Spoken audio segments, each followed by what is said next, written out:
ಇದು news first ನ big impact. ಜನಿವಾರ ಧರಿಸಿದಂತ ವಿದ್ಯಾರ್ಥಿಗೆ ಸಿಇಟಿ ಪರೀಕ್ಷೆಯಿಂದ ಏನು ನಿರಾಕರಣೆ ಮಾಡಲಾಗಿತ್ತು. ಬೀದರ್ನ ಸಾಯಿ ಸ್ಫೂರ್ತಿ ಕಾಲೇಜಿನ ಸಿಬ್ಬಂದಿ ಇದೀಗ ವಜಾ ಆಗಿದ್ದಾರೆ. ಅವಕಾಶ ನೀಡಿದ ಪ್ರಿನ್ಸಿಪಾಲ್ ಎಸ್ಡಿಎ ಸಿಬ್ಬಂದಿ ಕಾಲೇಜಿನಿಂದ ವಜಾ ಆಗಿದ್ದಾರೆ. ಪ್ರಿನ್ಸಿಪಾಲ್ ಚಂದ್ರಶೇಖರ್ ಬಿರಾದಾರ್ ಕೆಲಸದಿಂದ ವಜಾ ಆಗಿದ್ದಾರೆ. ದ್ವಿತೀಯ ದರ್ಜೆ ಸಹಾಯಕ ಸಂತೋಷ್ ಪವಾರ್ ಕೂಡ ವಜಾ ಮಾಡಿ ಕಾಲೇಜು ಆಡಳಿತ ಮಂಡಳಿ ಆದೇಶವನ್ನ ಹೊರಡಿಸಿದೆ. ಇನ್ನು ವಜಾಗೊಳಿಸಿದಂತಹ ಸಾಯಿದೀಪ್ ಎಜುಕೇಷನ್ ಟ್ರಸ್ಟ್ ಜನಿವಾರ ಧರಿಸಿದ್ದಾಕಿ ವಿದ್ಯಾರ್ಥಿಯನ್ನ ಪರೀಕ್ಷೆ ಬರೆಯೋದಕ್ಕೆ ಅವರು ನಿರಾಕರಣೆ ಮಾಡಿದ್ರು, ತಗೊಳ್ಳೋದಕ್ಕೆ ನಿರಾಕರಣೆ ಮಾಡಿದ್ರು.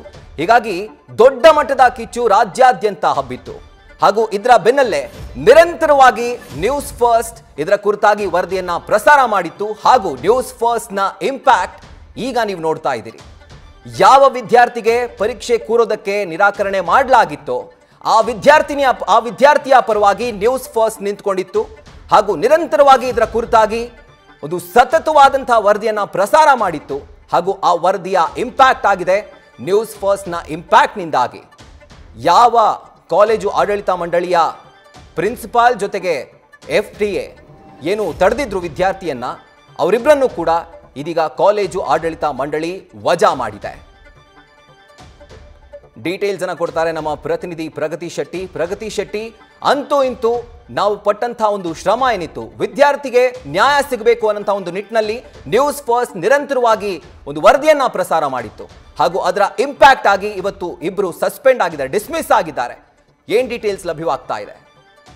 ರಾಹುಲ್, ರಾಜ್ಯಾದ್ಯಂತ ಈ ಒಂದು ಜನಿವಾರದ ವಿಚಾರವಾಗಿ ಜಟಾಪಟಿ ಶುರುವಾಗಿತ್ತು. ಅಂದ್ರೆ ಸಾಕಷ್ಟು ಕನಸುಗಳನ್ನ ಹೊತ್ಕೊಂಡು, ತನ್ನ ಉಜ್ವಲವಾದ ಭವಿಷ್ಯದ ಕನಸನ್ನ ಹೊತ್ಕೊಂಡು ಸಿಇಟಿ ಪರೀಕ್ಷೆಯನ್ನ ಬರೆಯೋದಕ್ಕೆ ಹೋಗಿದ್ದಂತಹ ಅಭ್ಯರ್ಥಿಗೆ ಜನಿವಾರವನ್ನ ಧರಿಸಿ ನೀನು ಪರೀಕ್ಷಾ ಕೇಂದ್ರದ ಒಳಗಡೆ ಬರಬಾರದು, ಅಂದ್ರೆ ಬುಧವಾರ ಪರೀಕ್ಷೆಯನ್ನ ಬರೋದಕ್ಕೆ ಅಲೋ ಇತ್ತು. 16ನೇ ತಾರೀಕು ಪರೀಕ್ಷೆ ಬರೆದಂತಹ ಹುಡುಗನಿಗೆ 17ನೇ ತಾರೀಕಿಗೆ ಪರೀಕ್ಷೆ ಬರೆಯೋದಕ್ಕೆ ಅವಕಾಶ ಕೊಡೋದಿಲ್ಲ. ಇದರಿಂದ ಗಣಿತ ಪರೀಕ್ಷೆಯನ್ನ ಬರೆಯೋದಕ್ಕೆ ಆ ಹುಡುಗ ವಂಚಿತನಾಗಿದ್ದ. ಸೊ ಈ ಸಂಬಂಧಪಟ್ಟ ಹಾಗೆ ಅಂದ್ರೆ ಸಾಯಿ ಸ್ಫೂರ್ತಿ ಪದವಿ PU ಕಾಲೇಜು ಕೈಲಾಸ ನಗರದಲ್ಲಿರುವಂತಹ, ಬೀದರ್ನಲ್ಲಿರುವಂತಹ ಕಾಲೇಜಿನಲ್ಲಿ ಆ ಪರೀಕ್ಷಾ ಕೇಂದ್ರದಲ್ಲಿ ಆಗಿರುವಂತಹ ಘಟನೆ ಇದು. ಈ ವಿಚಾರಕ್ಕೆ ಸಂಬಂಧಪಟ್ಟ ಹಾಗೆ ಒಂದು ಸಮುದಾಯದ ಭಾವನೆ ಮಾತ್ರ ಅಲ್ಲ, ಜೊತೆಗೆ ಆ ವಿದ್ಯಾರ್ಥಿಯ ಕನಸಿಗೆ ಕೊಳ್ಳಿ ಇಟ್ಟಿರುವಂತಹ ಕೆಲಸ ಆಗಿರೋದು. ಇದಕ್ಕೆ ಸಂಬಂಧಪಟ್ಟ ಹಾಗೆ ನ್ಯೂಸ್ ಫಸ್ಟ್ ವಿಸ್ತೃತವಾದಂತಹ ವರದಿ ಪ್ರಸಾರ ಮಾಡಿತು.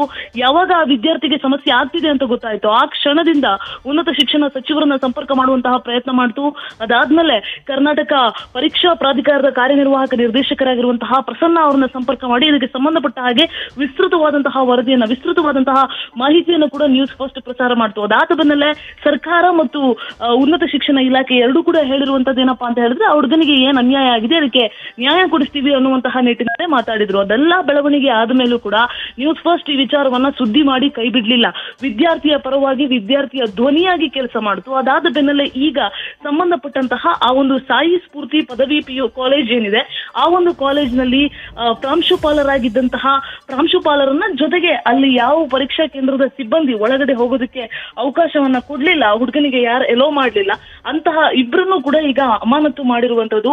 ಪ್ರಾಂಶುಪಾಲರಾದಂತಹ ಚಂದ್ರಶೇಖರ್ ಬಿರಾದರ್ ಜೊತೆಗೆ ತಪಾಸಣಾ ಸಿಬ್ಬಂದಿ ಸತೀಶ್ ಪವಾರ್, ಇವರಿಬ್ಬರ ವಿರುದ್ಧ ಕೂಡ ಈಗ ಕ್ರಮವನ್ನ ಕೈಗೊಂಡಿರುವಂತದ್ದು. ಇದು ನ್ಯೂಸ್ ಫಸ್ಟ್ ನ ಬಿಗ್ ಇಂಪ್ಯಾಕ್ಟ್ ಅಂತ ಹೇಳ್ಬೋದು. ಯಾಕಂದ್ರೆ ಜಿಲ್ಲಾ ಮಟ್ಟದಲ್ಲಿ ಪರೀಕ್ಷೆ ನಡೆದ್ರು ಕೂಡ ಆಯಾ ಜಿಲ್ಲೆಯ ಜಿಲ್ಲಾಧಿಕಾರಿಗಳೇ ಇದಕ್ಕೆ ಜವಾಬ್ದಾರರಾಗಿದ್ರು ಕೂಡ ಆ ಜಿಲ್ಲಾಧಿಕಾರಿಗಳ ನೆಕ್ಸ್ಟ್ ಪರೀಕ್ಷಾ ಕೇಂದ್ರದ ಪ್ರಾಂಶುಪಾಲರು ಇಲ್ಲಿ ಡೆಪ್ಯೂಟಿ ಸೂಪರಿಂಟೆಂಡೆಂಟ್ ಆಗಿರ್ತಾರೆ. ಸೊ ಹಾಗಾಗಿ ಅವರು ಇಲ್ಲಿ ಮೇನ್ ಆಗಿ ಜವಾಬ್ದಾರರಾಗಿರ್ತಾರೆ. ಸೊ ಹಾಗಾಗಿ ಇವ್ರನ್ನ ಪರೀಕ್ಷಾ ಕೇಂದ್ರದ ಪ್ರಾಂಶುಪಾಲರು ಜೊತೆಗೆ ಸಿಬ್ಬಂದಿ ಇಬ್ಬರನ್ನು ಕೂಡ ಈಗ ಅಮಾನತು ಮಾಡಿ ಒಂದು ರೀತಿಯಲ್ಲಿ ಜಸ್ಟಿಸ್ ಅನ್ನ ಹುಡುಗನಿಗೆ ಕೊಡಿಸಿರುವಂತದ್ದು.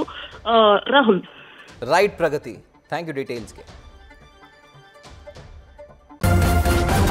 ನ್ಯೂಸ್ ಫಸ್ಟ್ ನಿರ್ಭೀತಿಯಿಂದ ನಿಮ್ಮ ಪರವಾಗಿ.